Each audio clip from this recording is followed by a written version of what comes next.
Director DJ Sandeep राजा। मंगिया में सजाई के ललकी से नुरवा जनी तू ससुरवा जई है जान। मंगिया में सजाई के ललकी से नुरवा जनी तू ससुरवा जई है जान। निकली जब हमारो रथिया ये जानी अगिया लगावे तू आई है जान। निकली जब हमारो रथिया ये जानी अगिया लगावे तू आई है जान।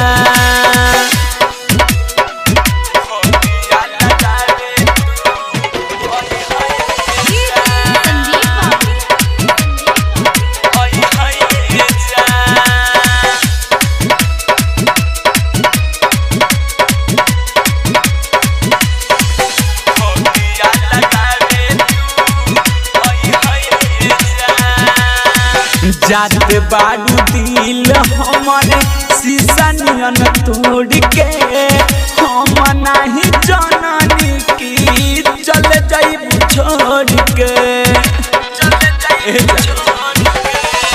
जात बाडू दिल हमारे शीशा नियन तोड़ के हम नहीं जननी की चल जाइब छोड़ के। बन के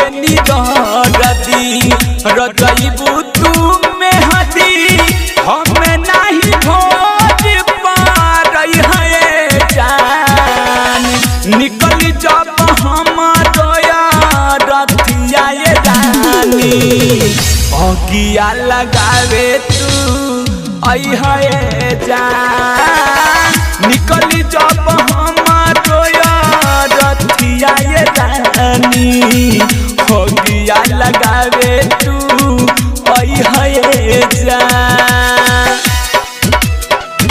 अगिया लगावे तू आई है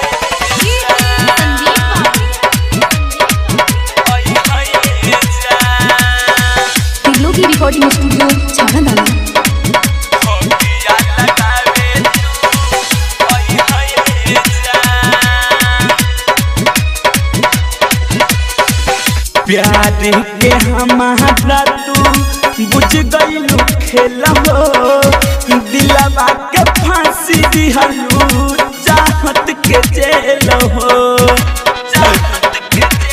हाँ हाँ प्यार के हमारा तू बुझ गईलू खेल हो दिलवा के फांसी दिहलू चाहत के जेल हो। तू भूल जाइबू बाकी हम ना भुलाइब हो अलबेला संतोष के ना सतई है जान। निकल जब हमारो रथिया ये जानी अगिया लगावे तू आई है जान। निकल जब हमारो रथिया ये जानी अगिया लगावे तू आई है जान। तिल्लो की रिकॉर्डिंग स्टूडियो छावड़ा दानो।